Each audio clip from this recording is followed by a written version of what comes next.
Madame, monsieur, bonsoir. Bienvenue au journal. C'est une édition bilingue. Jonathan Babila, Gotivini.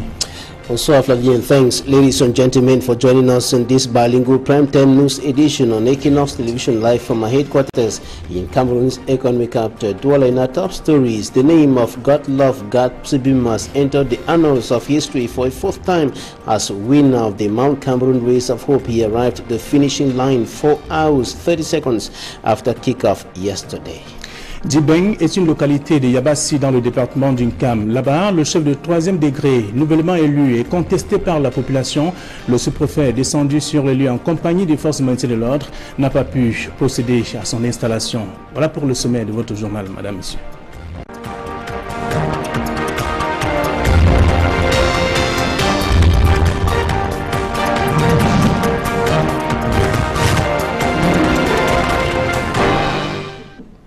Une fois de plus, bonsoir et bienvenue au journal. C'est une édition bilingue sur Equinox Télévision. Dibeng, localité située donc dans la localité de Yabassi et donc dans le département d'Unkam, et en proie à des mouvements que l'on a pu observer dans cette partie du pays. D'ailleurs, l'élection de Maurice Matanda au cours d'une cérémonie présidée par le sous-préfet de Yabassi a entraîné des forces de maintien de l'ordre et des éclats de voix. Je vous propose de suivre le reportage de Julien Guignondé et de Martin Mangele.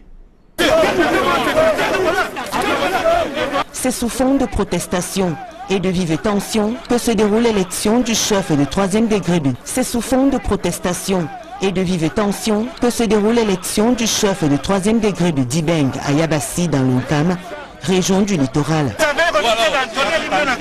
Le processus, initié par le sous-préfet de la localité, escorté par une impressionnante délégation des forces de maintien de l'ordre et de sécurité venant de Douala et de Yabassi, n'aura pas été réalisé selon les règles en la matière.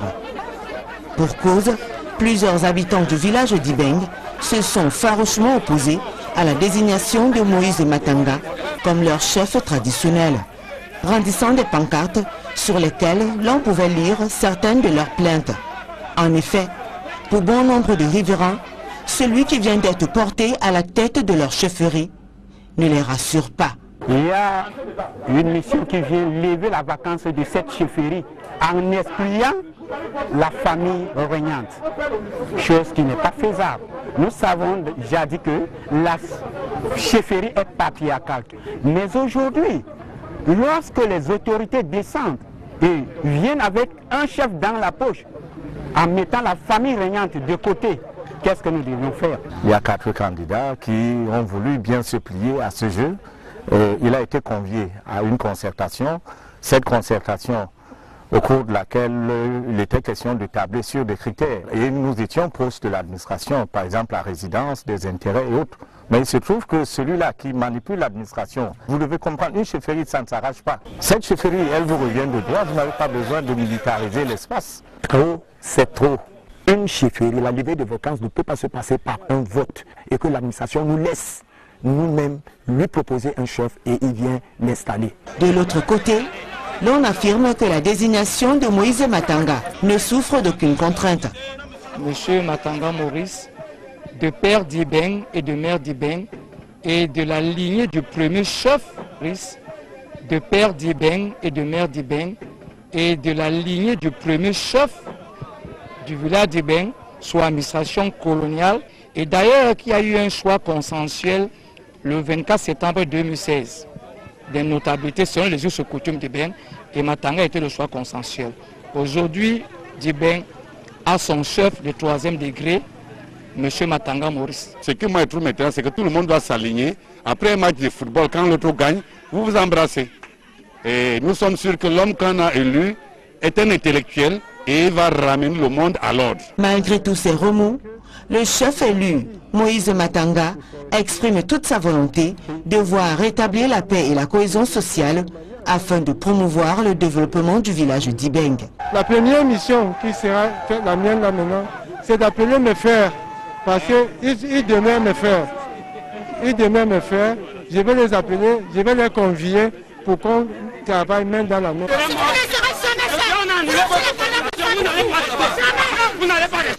La lutte contre le chômage des jeunes pour l'impulsion de l'émergence dans cette catégorie de la population préoccupe l'ambassade des États-Unis au Cameroun.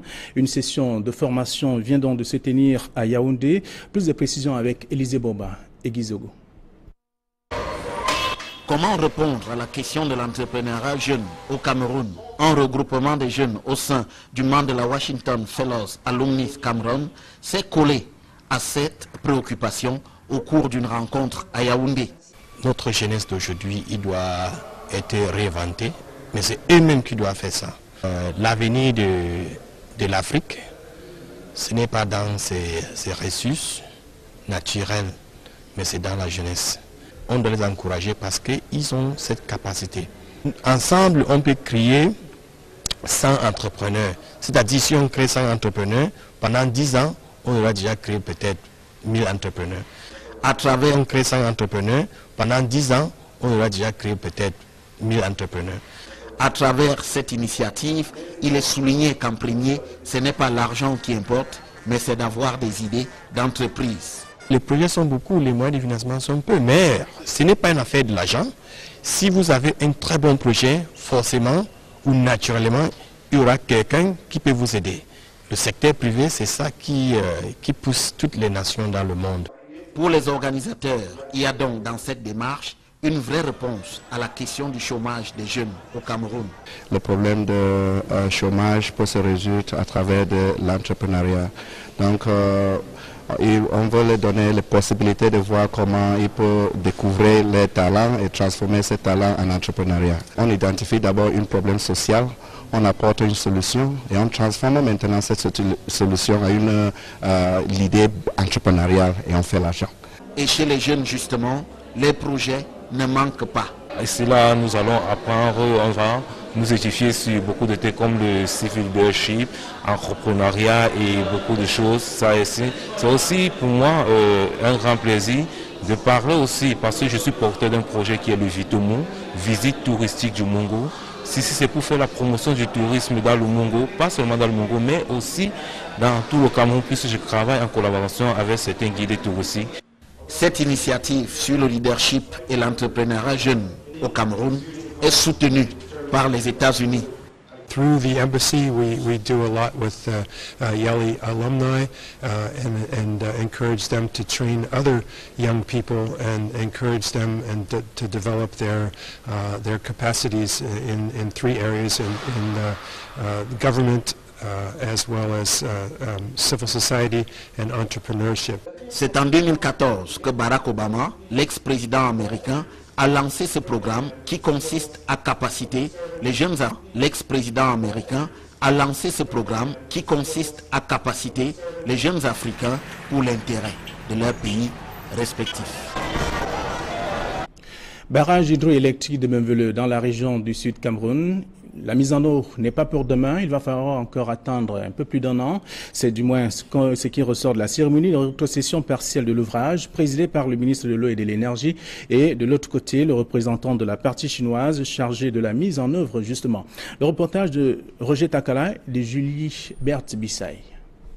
La pose de la première pierre du barrage hydroélectrique de Memvele le 15 juin 2012 par le président de la République Paul Biya, suivi de la signature des documents entre le ministre de l'Eau et de l'Énergie et le directeur général de l'entreprise Sino Hydro, atteste la fin des travaux de construction du dit barrage. Par ces gestes symboliques et forts, la partie chinoise, réalisatrice du chef-d'œuvre, vient de procéder à la cession de cet ouvrage aux autorités camerounaises. Mais le dit projet, supposé être livré depuis 2017, traîne toujours. Un retard de 6 ans que tentent de justifier les responsables. Je ne suis pas dans la dette, nous avons beaucoup de contraintes, beaucoup de problèmes, les riverains qui bloquent, qui ne sont pas indemnisés, ainsi de suite.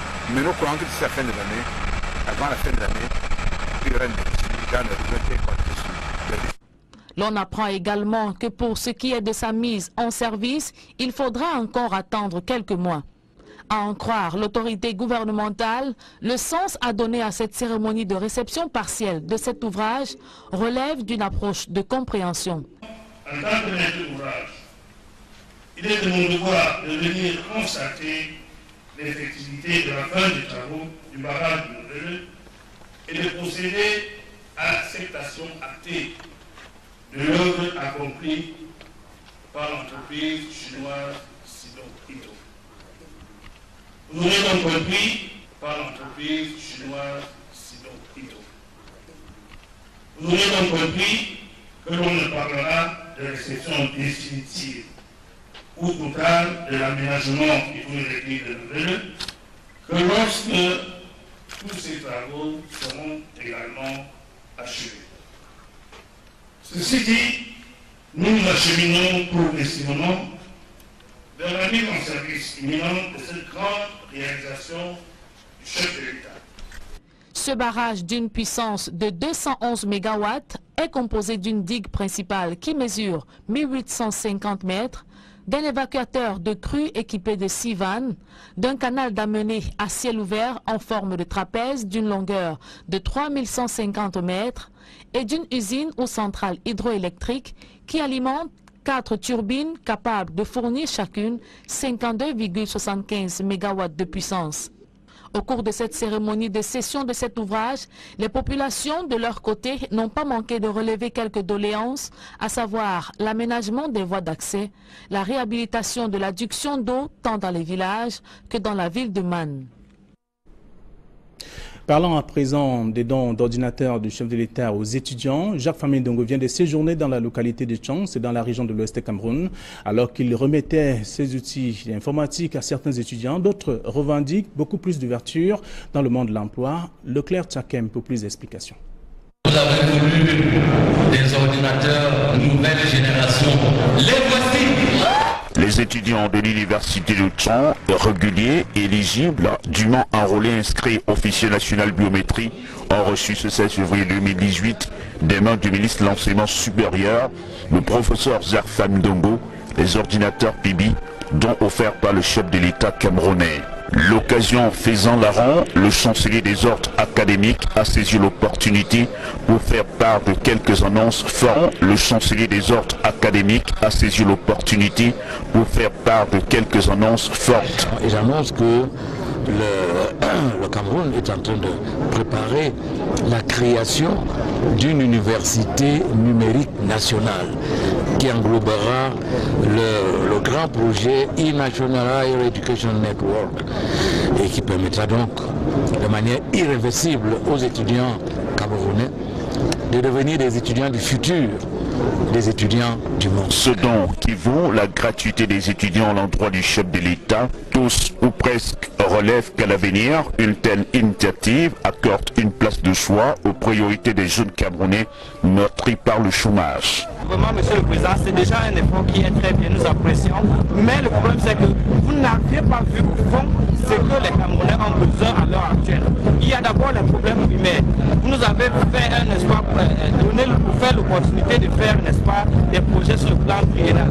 Mais vous ne donnez pas les centres de formation pour l'agriculture. Où est-ce que vous voulez que nous on travaille, que nous n'avons même pas encore l'électricité à plein temps? Où est-ce que nous allons charger cela pour pouvoir les utiliser? Nous avons plusieurs autres problèmes. Les Camerounais n'ont pas encore les emplois. Nous ne sommes pas encore employés. Comment est-ce que vous voulez qu'on utilise les ordinateurs qui seront même maniés à l'extérieur à travers les disques durs et je ne sais encore quelles sont devenues nos informations que nous allons publier à l'intérieur. Donc voilà autant de choses. Nous souffrons encore de plusieurs problèmes au pays où il est vraiment le chômage est très élevé. Après l'université de Tchang, Jacques Famindongo a pris la route de Bamenda pour le même exercice. Coupe du monde féminine de football, le moins de 17 ans. Nous sommes là en sport, vous l'avez compris. Les Lions cadettes ont été tenues en échec, un but partout par le Nigeria au stade Omnisport Amadou Ahidjo de Yaoundé. Mais seulement, le Cameroun se qualifie donc grâce au score de 2 buts partout au match aller. Donc, je vous propose de revivre encore cette rencontre. Score de 2 buts partout au match aller. Donc, je vous propose de revivre encore cette rencontre. Jolie Sengue et Aïsirel.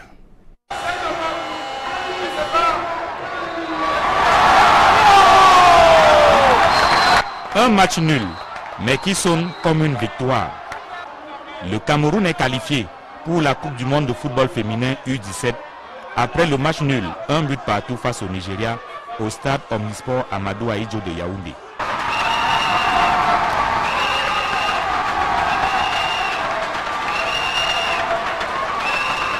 Deuxième qualification pour une Coupe du Monde. Déjà, ça c'est historique pour les jeunes joueurs que nous sommes. Donc, ça se compte sur les bouts de doigts, ceux qui réussissent à jouer une Coupe du Monde. Et déjà 2 fois, c'est historique, si je peux me répéter. On l'a fait. Uruguay 2018, nous y serons. Sur un superbe coup franc, à la 16e minute, Alice Flora Kameni ouvre le score pour le Cameroun.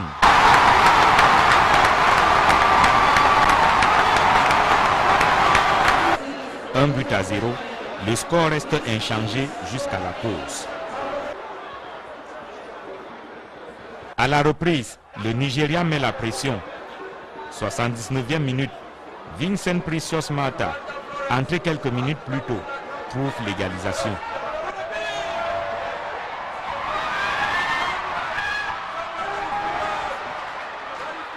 On aurait dû gagner le match. Aujourd'hui, on a encaissé notre but. On se disait qu'il faut étaler notre domination sur nous. Et en vérité, je ne suis pas satisfait du score de mi-temps. On n'aurait pas dû encaisser ce but. Malgré les assauts nigérians, le Cameroun tient le bon bout jusqu'au coup de sifflet final. Un but partout au match retour. Le Cameroun se qualifie grâce au score de 2 buts partout au match aller.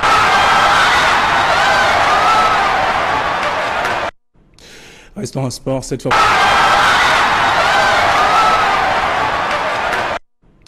Restons en sport, cette fois pour parler toujours du football. Avec la 3e journée de Ligue 1 de football, plusieurs rencontres ont meublé cette journée du dimanche. À Boya, par exemple, Bamboutos et Colombe du Dja ont fait 0 but partout. À Tchan, même score entre Aigle et Union.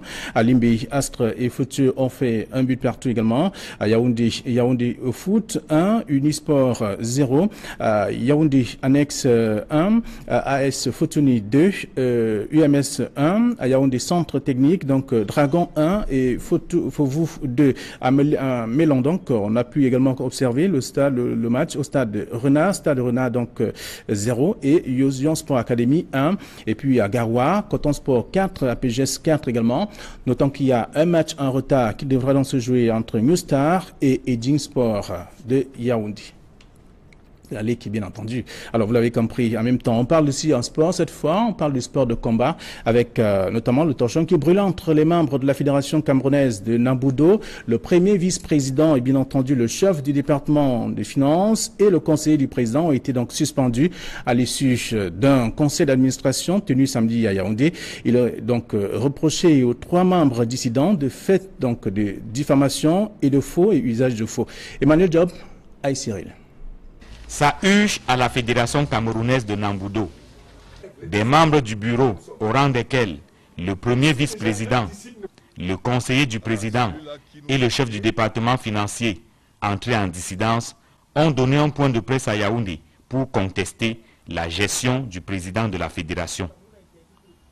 Le président, justement, qui était en conclave avec les membres du conseil d'administration. Conclave à l'issue duquel d'importantes décisions ont été prises. La suspension des membres dissidents. Il y a une espèce de dysfonctionnement qui se développe dans notre fédération depuis quelque temps. Et pour que l'ordre revienne, nous avons pris une résolution forte de suspendre de manière provisoire les rabais administratifs de la fédération qui ont continué à mener des activités qui embarrassent la communauté nationale et internationale. Sur les raisons de cette suspension, le conseil d'administration parle de faux et usage de faux et de tenue de propos à la fois diffamatoires et mensongers. Nous ne sommes pas dans une société sans État où tout le monde peut se lever un matin et faire n'importe quoi. Là où on peut chanter l'hymne du Cameroun et les gens restent assis, nous sommes une fédération qui est une fédération encadrée par le droit. Nous sommes une fédération patriote et nous voulons continuer à œuvrer pour lever le drapeau du Cameroun très haut. La fédération camerounaise de Namboudo annonce donc qu'elle décline désormais toute responsabilité sur les actes que pourrait poser le premier vice-président Niamsi Paul, le CDF Toué Harim René Blaise et le conseiller du président Choua Pierre. Et c'est sur ce que nous mettons en terme à cette première partie du journal bilingue. La seconde partie est en langue anglaise avec vous, Jonathan Babila. Right, Flavien, we begin in sports. Talk about security that was tied in the southwest regional capital, Buea, yesterday as over 500 athletes took part in the 2018 Mount Cameroon Race of Hope. Security forces were deployed in their numbers at the Moliko Stadium and other strategic areas in the town. Our correspondent Derek Jato filed in this report. Sources say never has security measures been this visible in the history of Mount Cameroon Race of Hope, like what the 23rd edition is witnessing. From the main route at checkpoint, entrance into the Moliko Omnispo State witnessing. From the main route at checkpoint, entrance into the Moliko Omnispo Stadium, circulation is 100% halted, and police water cannon and other security vehicles are stationed on the main road with element combat ready, an atmosphere that sent panic into some people. Hey, last time it will be better. See, they will blow one side, leave the other side, they will go up, carry people, come down. But now, security law but too much. It didn't make people be comfortable. People walk outside, inside here. Even nowadays, for inside people to say, me are the inside here. No day. Now, what side to go? No, I ain't go that side. I'll be turning all over checkpoint. Just at the stadium main gate, the National Gendarmerie is in charge, scanning the atmosphere. In the stadium, the army is responsible for medical services. And at the tribune, all units are present. For the first time, the military helicopter did not only fly at very low altitude, but also landed on the field in the stadium.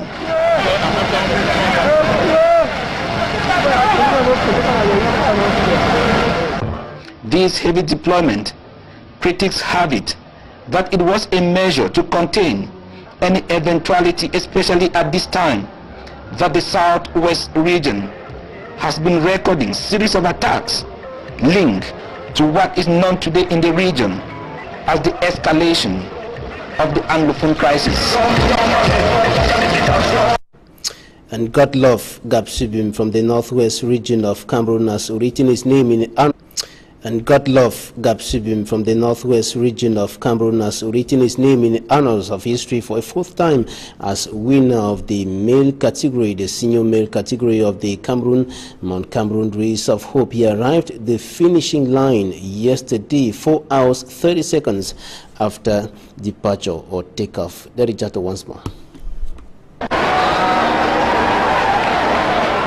From the mountain, Godlove Gapsubim carried the euphoria into the Moliko Omnispo Stadium.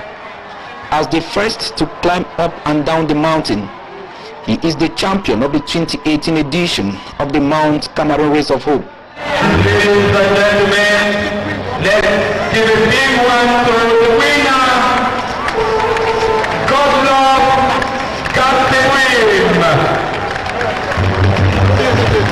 The third time he's winning this race after 2013 and 2015. This time covering the distance in 4 hours 30. And for the first time, a Kenyan came third, by name Chelemu Luka. This Kenyan Marathon International told Equinox Television that the Fako Mountain is very steep, but this being his first time, Chelemu Luka added that he has seen and tested, and he is coming back better next year.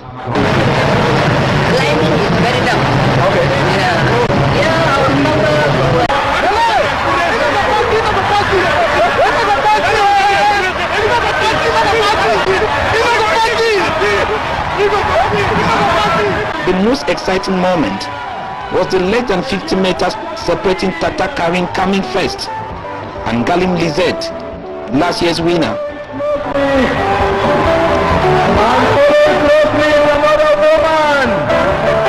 This year also witnessed that more than half of the athletes who registered that more than half of the athletes who registered were disqualified.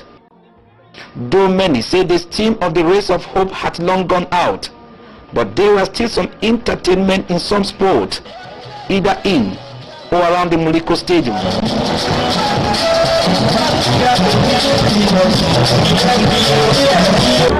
And for the first time in the history of the race, an electronic chronometer was being used. And at the time, Mr. Ismail Bidoumpats, the Cameroon Minister of Sport and Physical Education, was leaving the Muliko Omnisport Stadium, marking the end of the 2018 Mount Cameroon Race of Hope. The electronic chronometer was indicating that the race has lasted for 7 hours, 19 minutes, and 28 seconds. A Southwest correspondent Derek Jato reporting there. On to something else now. After several years of cooperation between the Republic of Cameroon and Israel, cooperation ties between Yaoundé and Tel Aviv remains low. In response to questions from journalists on this, Israel ambassador to Cameroon, Ran Guidor, said it is difficult to provide clear-cut answers because of difficulties to access statistics on cooperation between the two countries, notably in the trade domain. And the Israeli ambassador in Cameroon has made a balance sheet of the activities of the embassy. That was in the course of a press conference in the nation's political capital, Yaoundé, when they presented the embassy's activities in the course of 2017. And Ambassador Ran Guidor and his collaborators outlined a series of activities carried out by the embassy in the domains of entrepreneurship and education. Now, for greater details, here's an extract of Ambassador Ran Guidor and some of his collaborators. Ambassador Ran Guidor and some of his collaborators. It's very difficult to find accurate statistics here because, as we all know, Cameroon is still struggling with collecting accurate information. For example, it is unclear what is the size of the population in Cameroon, between 22 million, 25 million. So in order to be able to answer you, we need very specific statistics and figures. Entrepreneurship constitutes an important part of the embassy's work in Cameroon. One of the main things that we have done in that domain is the organization of 2 high-tech seminars in September 2016 and September 2017. Mashav also collaborates with Agro-Studies. Agro-Studies is a program for agricultural studies whereby we send about 45 to 50 Cameroonian students to Israel every year for one year program. They work and they are paid. And they also have seminars and they receive training lectures once in a week.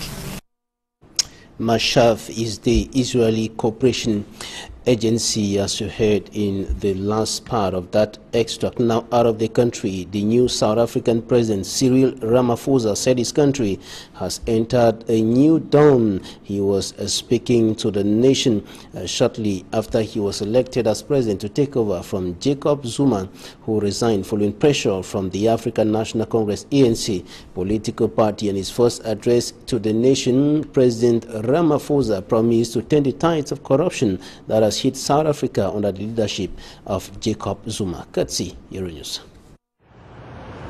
A fresh start for South Africa under a new president. Many in the Republic are hoping Cyril Ramaphosa's first term will represent a break from the past, and the corruption-tainted era of his predecessor Jacob Zuma. In his first presidential address, Ramaphosa sought to reassure the nation and the watching world. We are determined to build a society defined by decency and integrity that does not tolerate the plunder of public resources nor the theft by corporate criminals of the hard-earned savings of ordinary people. South Africa remains a country rich in potential, but weighed down by historic problems of inequality, high unemployment and poverty, all of which Ramaphosa has vowed to address. His first major challenge, however, will be to restore people's faith in the state's highest office. And that's it for this edition of the Bilingual Primetime News edition on Equinox Television. Thank you for staying with us. Good night, Fabien. Bonsoir à vous et bonsoir à nos chers téléspectateurs. Demain 7h, c'est la prochaine session d'information sur Equinox. Merci de rester sur notre chaîne.